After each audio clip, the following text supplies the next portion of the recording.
네, 안녕하십니까. 오토다이리 오종훈입니다. 오늘 픽업 트럭 준비를 했습니다. 포드의 레인저 와일드 트랙을 준비를 했는데요. 포드가 국내 시장에 처음 선보이는 픽업 트럭입니다. 픽업 트럭 하면 미국이 본고장이죠. 그 미국에서 가장 많은 픽업을 판매하는 브랜드가 바로 포드입니다. 포드의 F150 하면 유명하죠. 미국 시장에서 가장 많이 팔리는 차종 F150 손꼽히는데요. 그런 픽업 트럭을 만드는 포드가 이제 레인저를 가지고 한국 시장에 들어왔다라는 얘기죠. 포드 레인저, 특히 동남아나 호주 시장에서 많이 팔리고 있는 그런 모델이기도 합니다. 그만큼 미국보다는 글로벌 무대를 겨냥해서 만든 모델이라고 보면 되겠죠. 그래서 디젤 엔진을 적용을 하고 있습니다. 2.0 바이터보 디젤 엔진을 적용을 하고 있는데요. 최고 출력 213마력의 힘을 냅니다. 최고 출력보다 더 눈여겨봐야 될 것이 최대 토크인데요. 51.0kgm에 제법 강한 토크를 만들어냅니다. 왜 토크가 중요하냐? 이 차 픽업 트럭이기 때문에 그렇죠. 픽업 트럭, 좀 더 많은 사람과 짐을 싣고 움직여야 하는 일종의 화물차죠. 화물차에서는 빨리 달릴 수 있는 최고 출력보다는 좀 더 강한 중저속 구간에서 좀 더 강한 힘을 끌어낼 수 있는 토크가 좀 더 중요하겠죠. 그래서 51.0kgm의 토크를 발휘하고 있어서 국내 시판되는 모든 픽업 트럭들 중에서 가장 강한 토크를 낸다라는 데 주목할 필요가 있지 싶습니다. 10단 자동 변속기가 그 힘을 조율을 하고요. 판매 가격 4,990만원에 책정되어 있고요. 랩터는 6천만원대에 책정이 되어 있죠. 과연 그럴 가치가 있을지 직접 시승을 통해서 그 느낌 여러분들과 공유해 볼까 합니다. 오늘도 좋아요, 구독하기 누르시고요. 저와 함께 하시죠. 출발합니다. 가죽 시트는 아니고요. 청소하기 편한 소재를 이용을 해서 시트를 만들어 놓고 있습니다. 몸을 여유 있게 받쳐주고 있고요. 그렇게 타이트한 시트가 아닙니다. 전동식이고요. 조수석은 수동식입니다. 자, 센터페이시아 8인치 터치스크린으로 구성을 하고 있죠. 메인 화면 이렇게 들어오고요. 그리고 실내 공조장치 좌우 별도로 하거나 듀얼로 하거나 일체화를 시키거나 할 수가 있습니다. 그리고 전화 연동되고요. 앱 안드로이드 오토와 애플 카플레이 다 대응을 하죠. 자, 차량을 보면 카메라 설정할 수가 있네요.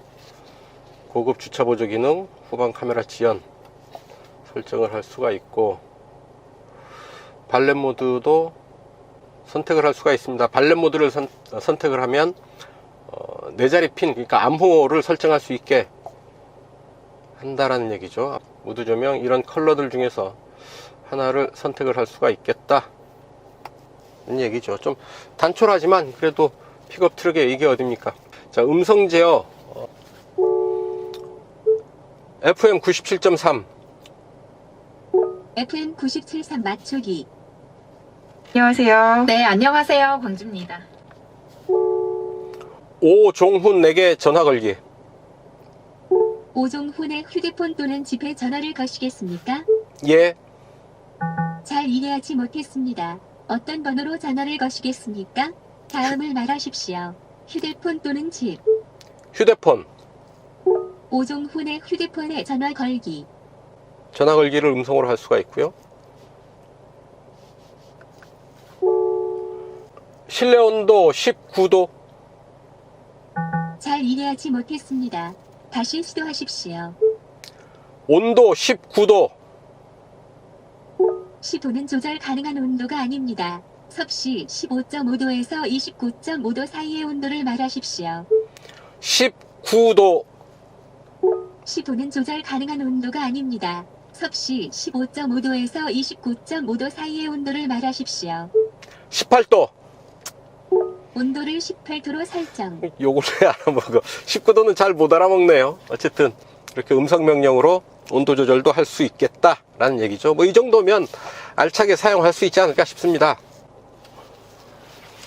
이 아랫부분에 오디오 볼륨, 엔진 스타트 스톱, 그리고 주파수 조절, 이 아래 공조 스위치를 조절하는 버튼들 들어와 있습니다. 그리고 3단계로 조절 가능한 열선 시트고요. 12V 전원구 2개가 들어와 있네요. 그 밑에 다시 2개의 USB 포트, 2.0 USB 포트 들어와 있습니다. 그리고 이 아래 몇 개 작은 버튼들이 준비되어 있는데 엔진 오토 스탑, 후륜 디퍼렌셜 락 해제할 수 있는 버튼이고요. 그리고 내리막길 주행 제어 시스템, 파크 어시스트, 주차 보조 시스템, 그리고 ESC 버튼들이 이쪽에 들어와 있습니다. 파트타임 사륜구동 시스템을 적용을 하고 있죠. EH, 4H, 4L 이렇게 세 개의 구동 방식 중에서 하나를 택할 수가 있습니다. 평소 주행할 때 EH를 권장을 하고요. 4H와 4L은 사륜구동 모드인데요. 오프로드에서 선택할 것을 권하고 있네요. 그러니까 온로드에서는 EH를 선택해서 움직여라 라는 게 포드의 권장사항입니다. 물론 눈이 내린다거나 비가 오거나 도로 상태가 좀 좋지 않을 때는 온로드에서도 4H를 선택해도 되겠죠. 자, 그리고 자동 10단 변속기인데요. 변속 레버를 제일 밑으로 내리면 S가 되고요. 하나 위가 D입니다. 그래서 주행하다가 좀 더 스포티한 주행을 해야 되겠다 싶을 때는 레버를 한 칸 더 내리면 되고요. 혹은 토글 스위치를 이용을 해서 변속을 할 수도 있습니다. 시프트 업다운을 엄지손가락으로 까딱까딱 하면서 변속을 할 수가 있는 거죠. 그리고 두 개의 컵홀더, 이 안에 제법 깊은 콘솔 박스가 들어와 있고요. 콘솔 박스 상단을 또 분리해서 가벼운 소품들 넣어놓을 수 있게 해놨습니다. 그래서 뭐 이런 키 같은 거 이 정도 넣어두면 되겠고요. 자, 스마트폰은 이 앞에 깊숙한 홈이 있어서요. 그 홈 안에 스마트폰 그냥 넣어 놓으면 되겠습니다. 무선 충전 장치는 없고요. 전자식 파킹 브레이크가 아니라 이렇게 핸드 브레이크로 사이드 브레이크, 주차 브레이크를 설정해 놓고 있죠. 그러고 보니까 이 핸드 브레이크 참 오랜만에 만나네요. 자, 그리고 계기판 왼쪽부터 볼까요? 디지털 속도계 보이는 형식을 이렇게 다른 것들을 찾아서 볼 수가 있죠. 자, RPM도 이렇게 볼 수가 있겠고요. 자, 이런 부분들 볼 수가 있겠습니다. 보면 디스플레이 모드, 트립 1, 2, 트립 1, 트립 2 리셋을 할 수가 있고요. 연비, 운전자 보조 시스템, 자, 크루즈 컨트롤 있죠. 어댑티브 크루즈 컨트롤이 적용되어 있는데 노멀을 선택할 수도 있습니다. 굳이 어댑티브 필요 없다 할 이유는 없겠죠. 이왕 들어와 있는 거 어댑티브 선택하는 게 맞겠고요. 운전자 경고 시스템, 차선 유지 시스템, 강도를 충돌 대비 시스템도 있고요. 액티브 브레이킹, 거리 표시까지, 타이어 모니터, 애드블루 상태. 이 차 애드블루를 적용을 하고 있죠. 디젤 엔진에 배기가스를 걸러주는 애드블루 시스템 적용하고 있습니다. 트레일러 스웨이 기능도 있네요. 트레일러를 연결할 때 작동하는 그런 부분이죠. 마이키는 최고 속도를 제한할 수 있는 그런 기능이죠. 최고 속도를 제한을 해서 아들이 차 쓴다는데 차 키 운전 조심해 하고 주는데 그 키에는 속도 제한 기능이 되어 있다라는 얘기죠. 이런 부분들 들어와 있고, 오른쪽에는 간단합니다. 전화와 엔터테인먼트 기능 사용을 할 수가 있네요. 스티어링 휠은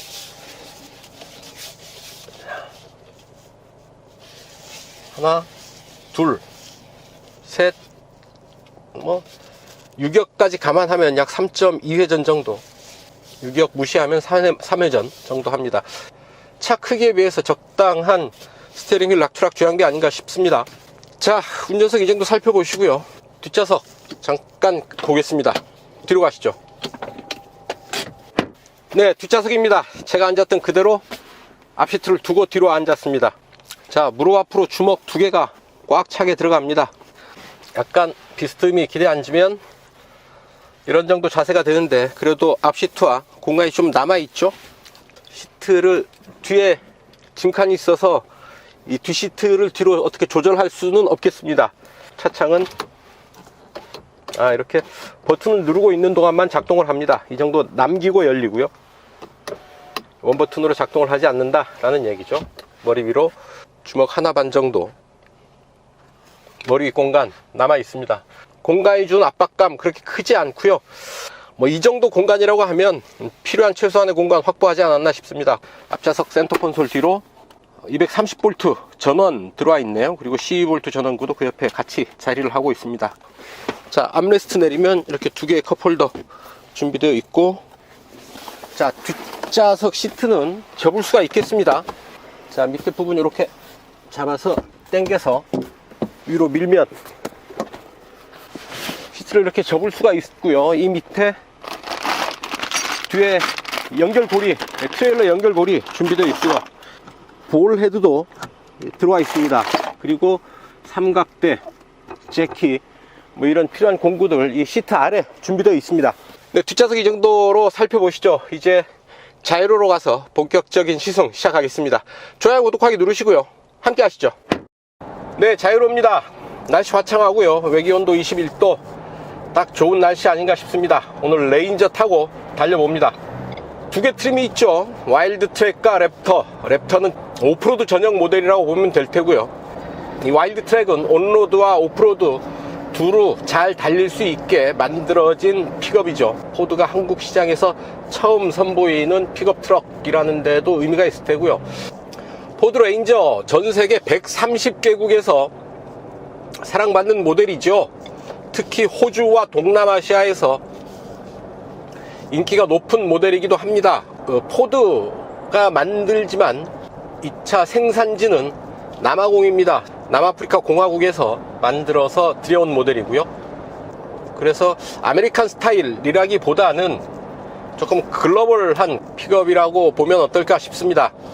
그래서 디젤 엔진을 올렸다 싶기도 하고요. 80km 전후의 속도로 달리고 있는데 아주 얌전하죠. 노면의 굴곡을 타고 넘는 느낌이 서스펜션과 타이어를 통해서 잔잔하게 전해져 옵니다. 그렇게 아주 편안한 느낌은 아니죠. 트럭 타고 편안한 승차감 찾으면 좀 곤란합니다.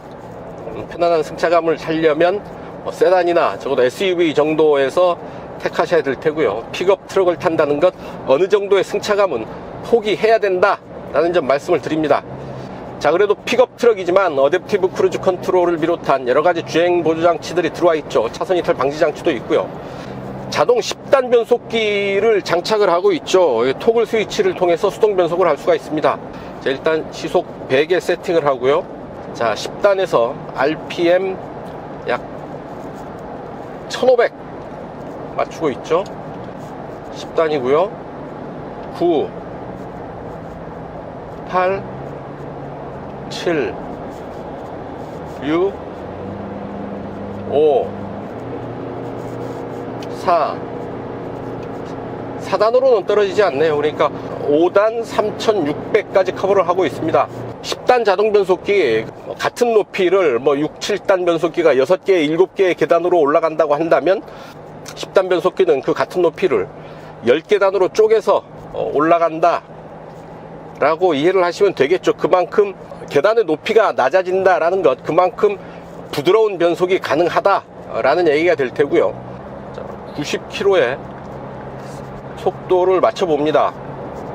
그리고 스티어링 휠에서 손을 잠깐 뗍니다. 자, 왼쪽 차선을 밟고 다시 안으로 들어오고요. 다시 오른쪽으로 차선을 밟죠. 그리고 다시 안으로 들어옵니다. 코너를 돌아 나가는데요, 차선을 따라서 잘 돌아 나가고 있죠. 하지만 차로의 중앙을 정확하게 유지하는 게 아니라 차선을 밟을 때 조향이 개입해서 차로 중앙으로 밀어 넣어주는 그런 반응을 보여주고 있는데요. 자, 그게 어떤 그 차선 이탈 방지 장치 수준이 낮다라고 탓할 수 없는 게 이 차 픽업 트럭이지 않습니까? 아주 단적으로 말하면 화물차인데요. 어떤 그 주행의 편의성 높은 수준에서 기대하기 어려운 화물차인데도 불구하고 이런 정도의 주행 보조 장치가 들어와 있다는 게 칭찬받을 일이 아닌가 싶습니다. 차간 거리는 하나, 둘, 셋, 세 단계로 조절이 가능합니다. 90km 정도의 속도로 움직이고 있는데 바람 소리 날 것도 없고 낮은 수준의 엔진 소리 그리고 잔잔한 바람 소리 정도가 들립니다. 픽업 트럭에서 이 정도 수준이면 상당히 높은 MVH 성능이 아닐까 싶습니다. 일상적인 주행 영역의 속도 시속 90km 전후의 속도에서는 상당히 차분한 일반적인 SUV 이 정도의 수준을 보여주고 있다라는 얘기죠. 속도를 잠깐만 올려봅니다. 킥다운 버튼은 없네요. 그냥 밋밋하게 페달이 바닥까지 밟히고요.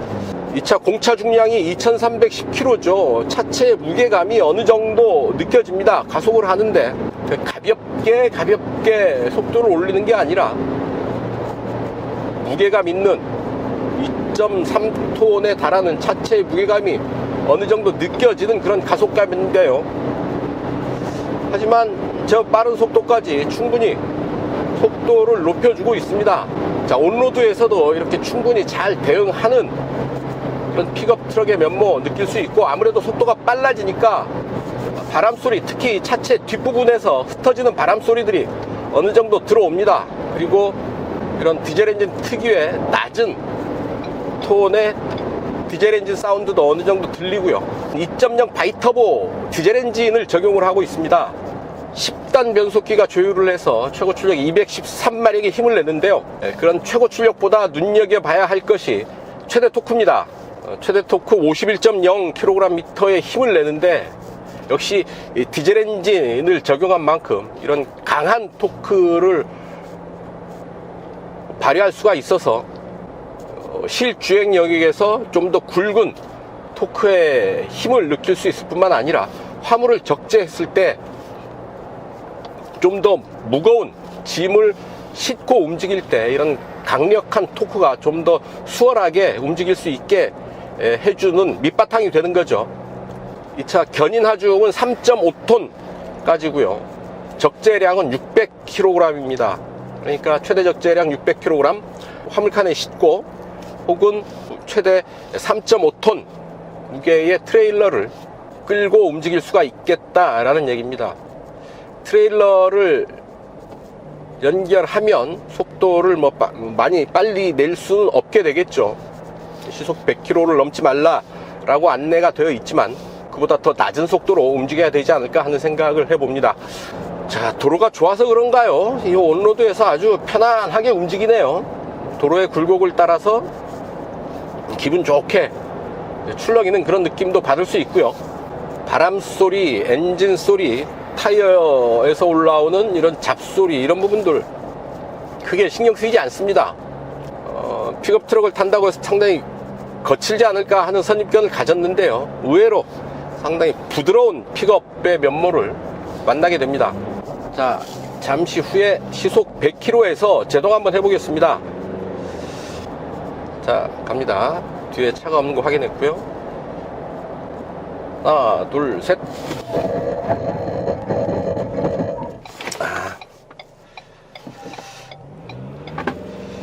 아주 강하게 제동을 걸었는데 부드럽게 섭니다. ABS 작동하는 브레이크 페달의 진동 전해지지만 역시 거칠지 않고 차가 앞으로 살짝 숙여지는 느낌이 있죠. 숙여지면서도 아주 자연스러운 움직임처럼 느껴지는 거죠. 마지막 순간에 비상등이 작동을 스스로 했고요. 아주 거칠게 강하게 제동을 했지만 의외로 부드러운 제동 반응에 사실 놀랐습니다. 자율의 끝 마지막 부분에서 자, 코너링 한번 느껴보도록 하죠. 자, 사륜구동은 아니고요, 후륜구동 상태입니다. 자, 쭉 속도를 끌어올리고 제동, 턴, 가속을 쭉 하면서 빠져나가는데요, 아무래도 차가 높이가 있어서 좀 과한 조작을 하기에 살짝 부담은 있는데 큰 무리 없이 코너를 빠져나가고 있습니다. 차체가 높아서 약간 기우는 느낌이 있죠. 그런 차체가 그런 기우는 느낌에서 운전자가 불안감을 조금 느끼게 되고요. 그래서 좀 더 공격적인 조작을 하기에는 좀 무리가 있어 보입니다. 하지만 이 차 픽업 트럭이죠. 그렇게 과한 공격적인 운전을 하기보다는 사람과 짐을 싣고 좀 안정적으로 차를 다룰 필요가 있겠습니다.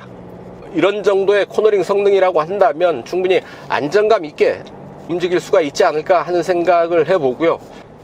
포드 레인저 와일드 트랙 타고 아주 간단하게 온로드 시승 즐겨봤는데요, 뭐 전체적으로 온로드에서 평가를 한다면 그냥 보통의 SUV에 다를 바 없는 그런 주행 성능, 주행 품질 보여주고 있다 싶습니다. 그냥 좀 덩치가 커서 부담스러운 감이 없지 않을까 하는 생각도 들었는데요. 실제로 보니까 그렇게 크다라는 생각도 들지 않고 실제로 국내에서 팔리는 그런 픽업 트럭들에 비해서 집 글래디에이터나 쉐보레 콜로라도에 비해서 오히려 작은 사이즈거든요. 크지 않은 사이즈여서 오히려 한국 시장에는 좀 더 잘 맞지 않겠나 하는 생각을 해보게 됩니다.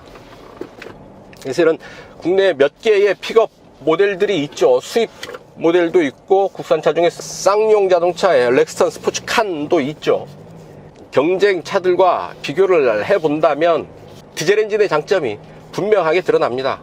강력한 토크 그리고 높은 연비 등이 경쟁 모델들과 비교해서 이 차의 강점이 되지 않을까 싶습니다. 그래서 이 차 판매 가격 4,990만원에 책정이 되어 있는데요. 4,990만원 999로 끝나는 가격을 책정하고 있다는 것, 어떻게든 소비자들의 마음을 좀 얻고 싶다라는 간절함이 배어 있는 가격이 아닐까 싶습니다.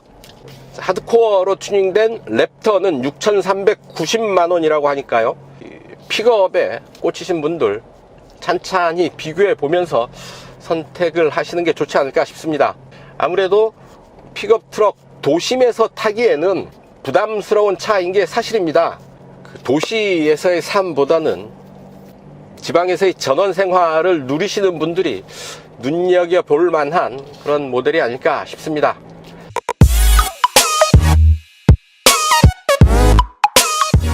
시속 100km 가속 시간과 거리 측정해 보도록 하겠습니다. 뭐 픽업 트럭에 굳이 이런 부분까지 체크할 필요가 있을까 싶기는 하지만 그래도 시승 나온 김에 이 차의 동력 성능 간단하게 체크해 보도록 하죠. 네, 이 차 공차 중량이 2310kg고요 최고 출력이 213마력, 그래서 마력당 무게비 약 10.8kg 정도 되는데요, 11초 전후에 시속 100km 주파하지 않을까 싶습니다. 일단 에어컨을 껐고, 자, 스포츠 모드로 가야 되겠죠. ESC는 따로 끄지 않도록 하겠습니다. 자, EH 상태고요. 자, GPS 계측기 이제 작동을 시켰고요. 갑니다. 하나, 둘, 셋.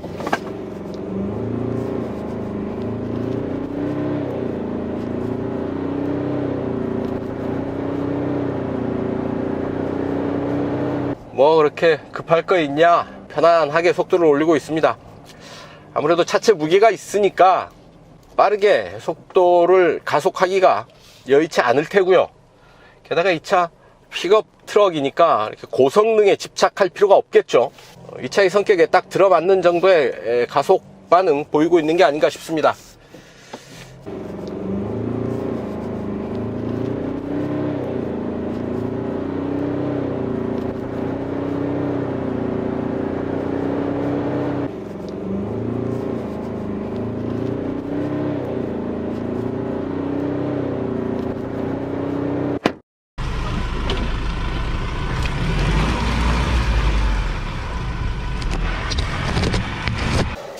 네, 파주 인근의 야산 잠깐 올라가 볼 텐데요. 아주 간단한 오프로드 주행하면서 포드레인저 와일드 트랙 맛을 느껴보도록 하죠.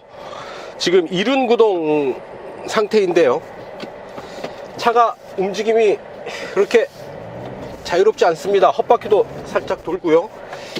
자, 4H로 바꾸고요. 그러면 한결 끈적한 사륜구동 시스템의 성능을 느낄 수가 있습니다. 네 바퀴가 이제 구동력을 확보하면서 어느 한 바퀴가 좀 헛돌아도 편하게 움직일 수 있게 되는 거죠. 포드레인저의 사륜구동 기능은 오프로드에서 제대로 느낄 수 있지 않을까 하는 생각을 해봅니다. 이 정도 도로 상태면 그렇게 나쁘지 않죠. 편하게 움직이면서 약간 속도를 좀 더 붙여도 좋겠습니다. 자, 타이어가 전해주는 노면 상황을 잠깐 느끼면서 이렇게 움직일 수가 있겠죠. 잠깐 좀 터프한 길로 들어가 보겠습니다.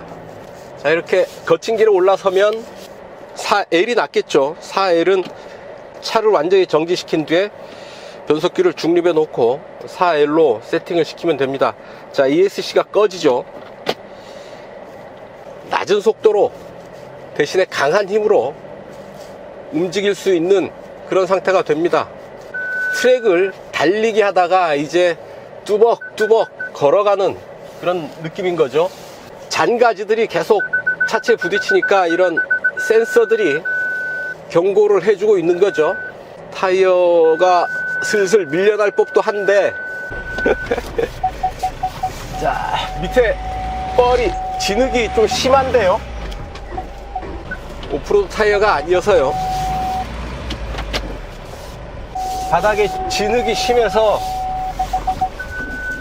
올라갈 수가 없습니다.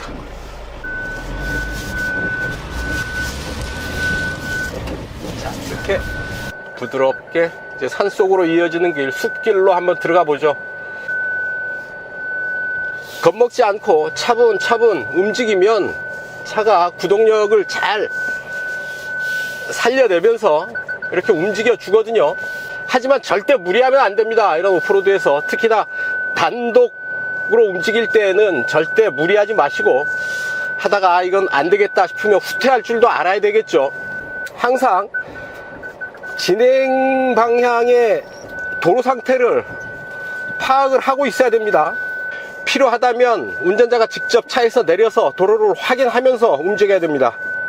자, 이렇게 경사로가 계속되는 내리막길, 다운힐 어시스트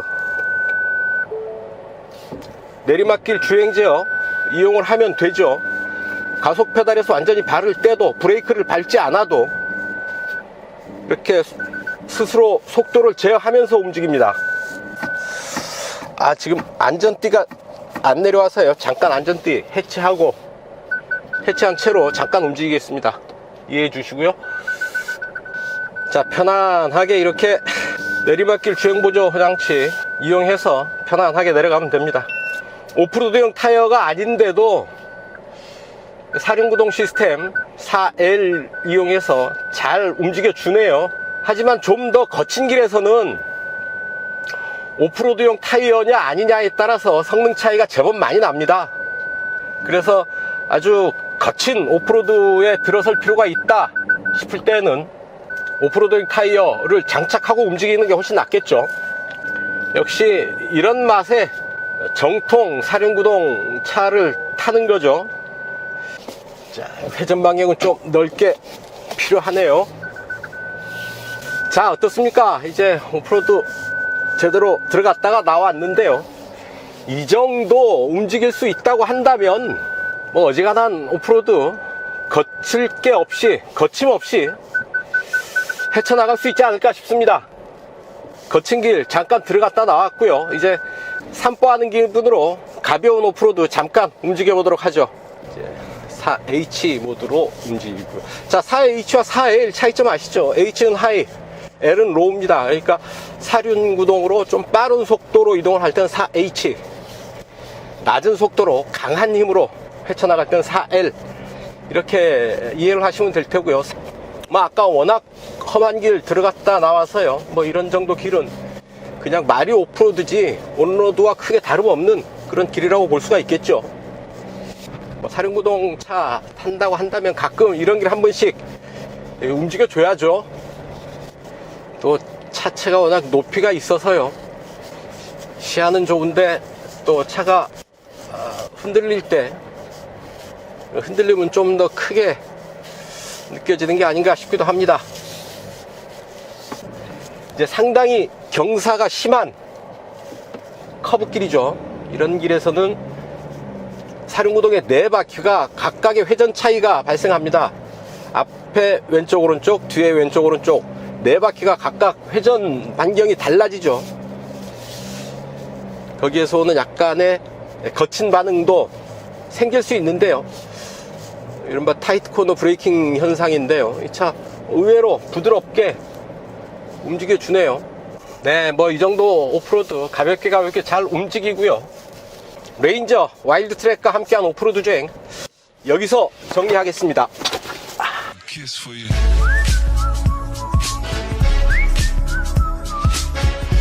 네, 연비 테스트 하겠습니다. 레인저 와일드 트랙 픽업 트럭이지만 효율도 중요하겠죠. 이곳 파주 헤이리 마을 출발해서 서울 지하철 2호선 교대역까지 약 55km 달려가면서 이 차의 실주행 연비 한번 측정해 보도록 하겠습니다. 이 차의 공인복합 연비 리터당 10km로 인증을 받았습니다. 과연 실주행 연비는 어느 정도나 나올지요. 일단 에어컨을 1단계로 온도는 20도 정도로 맞춰봅니다. 트립 2를 리셋했습니다. 이제 출발합니다. 구동 방식은 EH로 가고요. D를 택했습니다. 노멀 모드 정도가 되겠죠. 에코 모드가 없어서 좀 더 효율을 높게 할 수도 있지 않을까 하는 아쉬움은 남습니다. 차가 멈추니까 엔진 시동 완전히 꺼지죠. 스티어링 휠은 잠깁니다. 돌리면 다시 시동이 걸려버리게 될 텐데요. 엔진 시동이 꺼지면 이런 거 저런 거 자꾸 만지지 마시고 그냥 그 상태 그대로 놔두는 게 낫겠죠. 자, 아주 송풍구의 바람 소리만 들리고요. 아주 조용한 실내 유지하고 있습니다. 자, 엔진 재시동의 느낌 한번 보시죠. 그렇게 거칠지도 또 그렇게 차분하지도 않네요. 적당한 수준의 엔진 재시동 느낌 만날 수가 있겠습니다. 자유로 본선에 올라섰습니다. 오늘도 평화로운 자유로 돌아가는 길 연비 테스트 하고 있습니다. 약 28km 정도 달려왔고요. 평균 연비 리터당 15.4 기록하고 있습니다. 이제 행주대교 건너서 올림픽대로로 이어갈 텐데요. 행주대교 건너가는 길 교통 체증이 시작되고 있습니다. 이제 올림픽대로 접어들어서 이수교차로까지 달려가겠습니다. 이제 동작대교 남단에서 이수교차로로 빠져나가는 지점입니다. 이곳까지 50.4km 달려왔네요. 평균 연비 리터당 15.4 기록하고 있습니다.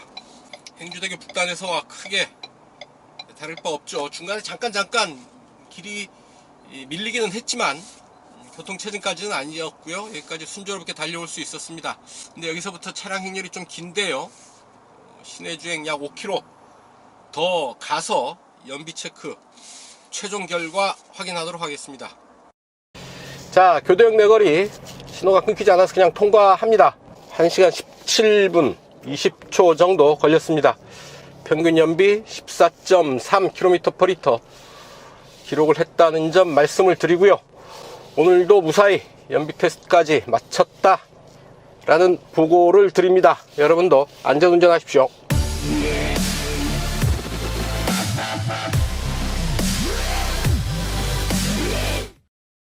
단도직입입니다.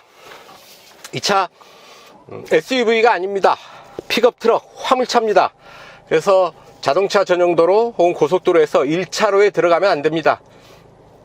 많은 운전자들이 깜빡하는 부분인데요. 아차 하는 순간에 1차로로 들어갔다가 적발이 되면 벌금을 물어야 되죠. 운전할 때 특별히 유념해야 될 부분이고요. 아마도 한국에서 이 차를 타면서 가장 많이 접하게 될 불편함이 아닐까 싶습니다. 픽업 트럭 화물차라는 사실 명심하시고 1차로에 진입하는 것을 자제해야 될 필요가 있습니다. 픽업 트럭이라서 그랬을까요? 주행 모드에 에코 모드가 따로 없죠.